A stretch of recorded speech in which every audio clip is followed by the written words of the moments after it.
Mike D'Angelo with the playlist. Michael, how are you, man? I'm good. How are you doing? I am great. I'm a big fan of your work, Thank and you. that includes the death of Robin Hood here, which is really, really powerful. So, Thank congratulations on this one. thank you so much. I really appreciate that. Of course. So, jumping right into it, like you've now made a movie about a man searching for a pig, dealing with grief, a monster apocalypse movie about, people dealing with grief, and a Robin Hood movie where Robin Hood is basically haunted by his own PR campaign. So, two questions out I of like that. that's a great way to phrase it. Yeah. Do you think of yourself as secretly making like ghost stories about people who are still alive? And two, are you okay?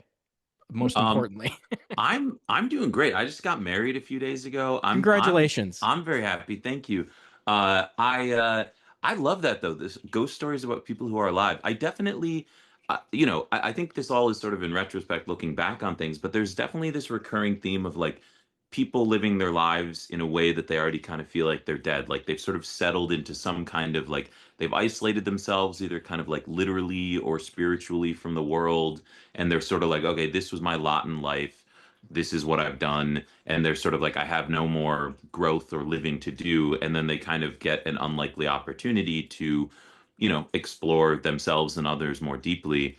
And so that's definitely like a recurring thing. I think we all feel that way in like Yeah, big and little ways in our lives. Like, yeah, sometimes you go into like a deep depression where you fully isolate yourself from the world, but sometimes even just in little ways there's little parts of our personality that we sort of become settled on, and we're like, okay, this is, I guess, just like who I am and what I have to deal with, and like we kind of cut ourselves off from the opportunity for growth. And like I think it's really exciting to think that, like, okay, if we can just open our eyes and like connect with other people and try to empathize with other people and understand them and ourselves better, there's always an opportunity for growth and optimism. And I think like a lot of my movies, yeah, they sort of like deal with grief or death and sadness and darkness, but I personally find that all of them sort of have like a life affirming ending without ignoring the dark side of things. I try to absolutely. take us through that and find something kind of hopeful as well. So I'm just trying to make comedies here, man. Yeah. When I think of your work, I think of laugh out loud comedies. Yeah, yeah, good. I feel like no one Yeah, gets it. I just don't. like Men in Tights back here. Yeah, So I mean, obviously, Robin Hood, it's been done a lot in a lot of yeah. different ways. And he's one of these characters that everyone thinks they already own a piece of, basically. So when you decide to make him like angry and damaged and violent and like this morally compromised figure, did it feel like revisionism or like you were reclaiming it from like the Disney varnish and doing something more true, you know? Yeah, I mean, a little bit of both. I think for me, like you said, I think everyone has like their own version of Robin Hood that lives inside of them, and it's weird because like 80% of it is the same, and when we say Robin Hood, we all kind of have the same image in our head. But And then there's Brian like a Adams chunk of playing in it, our head too, yeah. right? Yeah. But then there's like a chunk of it that like is only yours, and like we all have our own, like, okay, we were exposed to this movie first and this, so like it's we all have sort of like our own version of this little outlaw that like lives in our hearts.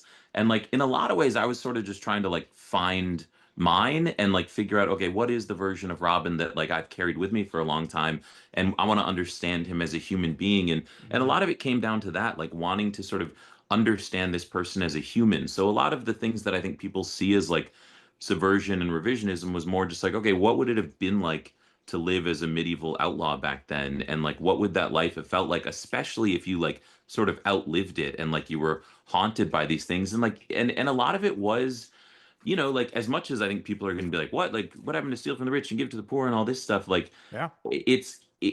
a lot of that like wasn't part of the early Robin Hood mythology. Like a lot of the early ballads were just these kind of like brutal misadventures, and like a lot of the like later cultural stuff like the Crusades and Richard the Lionheart, like those were added like hundreds of years later. Like the early ones were just these kind of like dark folkloric tales. and Yeah. and so in a lot of ways I think we're kind of like getting back to the roots a little bit. And like, I'm not saying like, oh, this is the like historically accurate Robin Hood. Like we never know. He probably wasn't one single person anyways. But like if you look at those early ballads and then try and like strip away the kind of like cultural fun around them of like, oh, we're trying to get this idea across about goodliness and living by a code, and you just go down to sort of the basics of like what Robin is doing in those ballads, you could easily see a pretty brutal guy 300 years before, and how people had just like turned those into these sort of stories after the fact. So yeah, like in a lot of ways, I feel like a lot of this is like there in the character. It's just the stuff that we've kind of pushed aside in favor of the things that we've added over the centuries. But you're still sprinkling in little details, throughout. I love how you world build. I was just rewatching Pig, and I was like, this is such a cool, unique world to that specific feature. And this is the same thing. You're still sprinkling in little details where you're like, oh, that's interesting. What was his life like? Was Yeah. the real version of Robin Hood and his merry men just this 13th century cult? Like, what do you I mean, think? I actually, that was a Bill Skarsgård kind of, that was his assessment, which I actually loved, was that like in a weird way, this is a movie about two cult leaders. Like this is a movie about like Robin at one point was kind of this cult leader who sort of like led a band of like child soldiers who he would like recruit through his storytelling. And then Robin gets to this priory, and in a weird way, the prioress, she's like running a commune, and Robin kind of sees the same sorts of techniques that he used, storytelling, to like manipulate people. And so in some ways he doesn't like trust her initially, but then it's sort of this slow realization of like, oh, stories don't only have to be used as a weapon and for violence. Like you can actually use them to help and heal people. And that's kind of what he's learning throughout the movie. But I thought that was a very astute observation from Bill. But I think there's also an element of it that like even Robin doesn't like 100% remember his life fully. Like, of course, the darkest elements are gonna stick with him. And he even says in the movie, he's like, I don't know, like maybe I killed a sheriff at one point and like Yeah. threw a few coins on the ground and like that became a whole thing. But like that certainly wasn't his intention with it. Like maybe that's just how people read it. So like he knows that he wasn't a hero, whether or not he did like a couple heroic things that could be perceived that way along the way. That's certainly not what sticks with him. And as generations of people keep trying to hunt him down for vengeance, that's not what has become the most relevant thing in his life. Yeah, there's a real darkness to the beginning of this story because you find him at, the darkest point in his life, obviously. So, how do you manage that darkness without completely disconnecting the audience? How many different edits do you have where you're like, okay, maybe we should pull it back or maybe we should go forward a little bit? Yeah, I mean, it was a balance we were always trying to strike. I think there are a lot of things that we have to juggle. One, throughout the whole thing, I think this incredible performance from Hugh just kind of anchors us in it. Like to be able to Yeah. go from the intense violence at the beginning to sort of the serenity and thoughtfulness of the end, it required an actor who could really like make you believe in this character's soul and like make you believe in that transition and believe in like how he's interacting with the world. So like I think leaning on just a really strong, soulful performance was a big thing. Um, Also, like it was tricky because we found that if we ever pulled back on some of that early violence, people weren't willing to like believe that Robin was a bad guy. Like it was crazy Mm. how much we had to do just to like convince people like no, no, no, we're not kidding. Like he was a brutal dude. Because like you show it to people and they're like, ah, that kid had it coming. And like it's like it's sort of fascinating. It's like a good exploration of our relationship with these heroic figures and folkloric characters that like it takes a lot for us to like break away from what we believe about these characters. Like, and so we kind of needed to lean into the brutality, one from an emotional standpoint, so we could really sell like, no, this is the thing that's hanging over Robin and that he's dealing with on a deep level. And two, just so we could really convince you, like, no, we're not kidding around. Like he was a brutal bad dude. And I really love I was reading through the press notes that Hugh and Jody were also big, huge fans of Pig, which is how they came to this, just as fans. And Nicolas Cage is my favorite actor of all time, if It's anybody ever incredible. asks me. So I naturally came to you because of that, and still think it's one of my favorite films he's done. Just period. When actors respond to that movie and want to work with you because of it, does it create a certain shorthand? Do you feel like you already kind of cut to the chase with you and Jody because of that? Yeah, I mean, I think there's an element of trust. I think a lot of that, even on Pig, comes from writing and directing, comes from like Yeah. I write a script and it's about all of us understanding that script and sort of treating this as this kind of like emotional philosophical Bible. And so like I think that's where a lot of that trust comes from is like, a lot of times these actors are on set with a director who like, yes, has studied the script and all that, but like didn't Mm. write the script. And so on some level, it's like, well, we're kind of all sort of figuring it out together.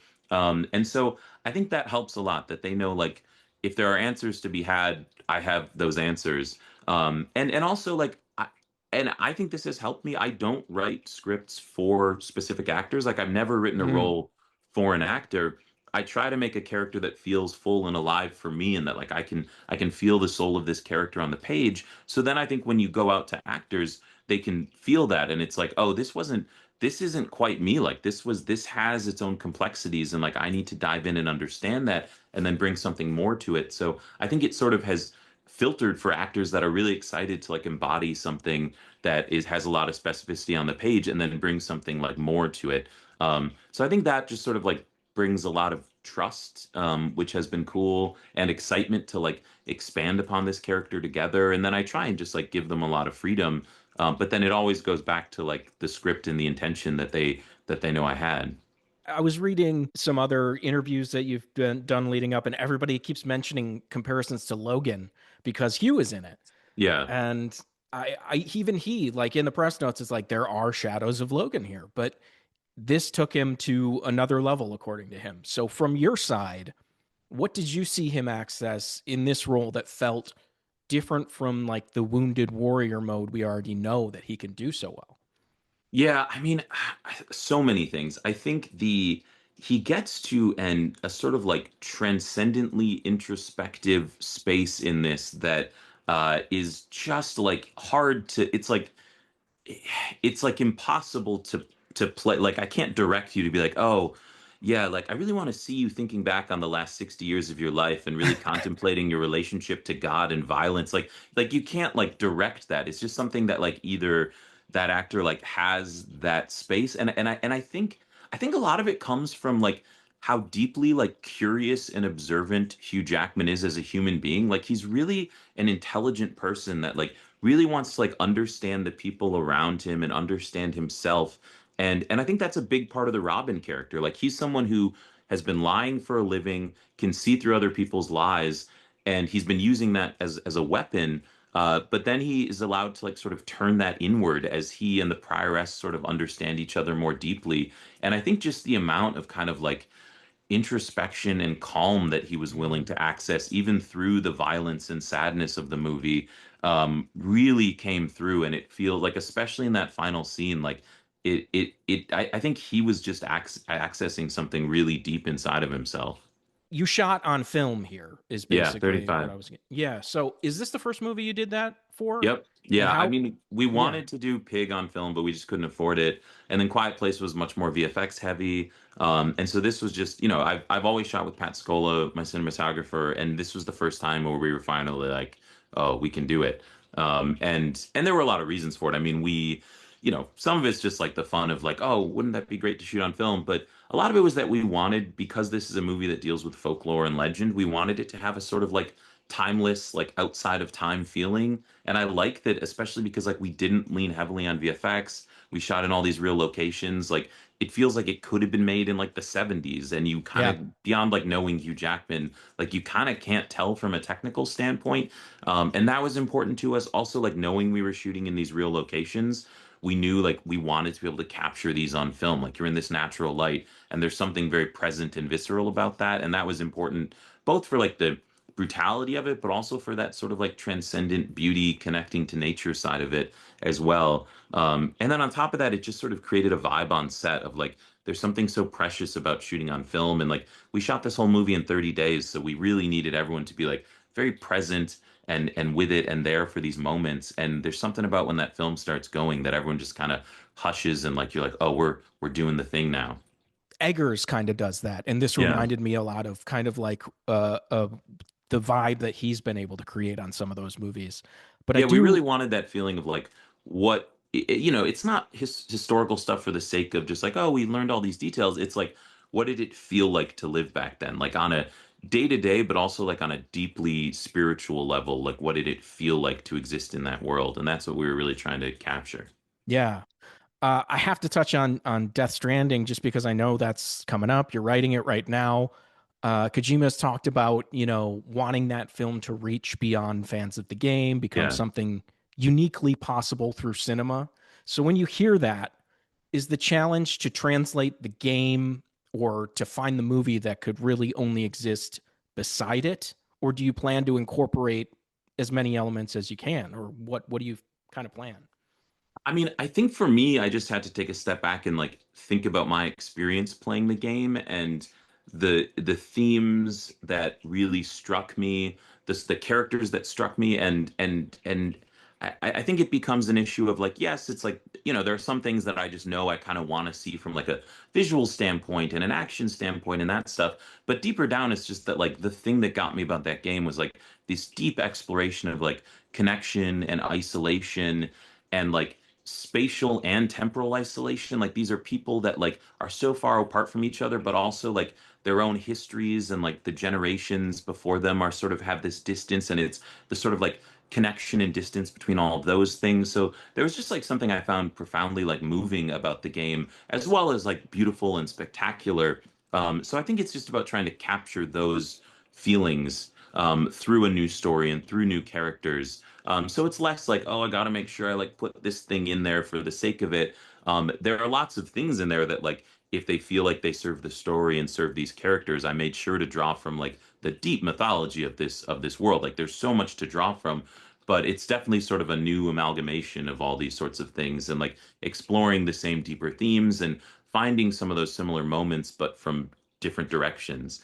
So that's been like a really fun exploration for me. And like it's been cool that Hideo has given me so much freedom to do that. And I really think we've captured something that like fans of the game will be like, oh yeah, this is Death Stranding. Like I feel this feels like Death Stranding, but also like it's not at all the same story and it's its own thing completely. And then I think people that have never played it's like a very like you don't need to know about Death Stranding to enjoy the movie. Like it's a very confusing dream logic-y world and like there's so much going on and so much thought behind it. But I really tried to write something that felt like sort of deeply personal and character driven within this world. So yes, there's all this lore and stuff that comes out, but it's like you don't need to understand it going in. It will take you through that world in a way that hopefully feels very organic and natural. Cool. So you're not like calling up Norman Reedus and being like, "We need you, man. We need you now." We need you. Keep practicing all the lines from the game. We need to hit all of them. No, no, it's not. It's I mean, we're definitely going to find there's going to be some overlapping characters, but like they very much are sort of doing their own thing within this story. And yeah, that was important that I didn't want to feel like I was trying to mimic the game in some way. Like it had to be like, okay, what is this core story we're trying to tell? And if there are opportunities to explore stuff from the game, great, but let's not force those in just for the sake of it. Nice. Okay. I could ask you a billion more questions, but they're giving me the wrap. So I'll just say The Death of Robin Hood hits theaters on June 19th. Michael, you've done it again. Congratulations. It's another excellent film. Thank you so much. Awesome. I appreciate the time, guys.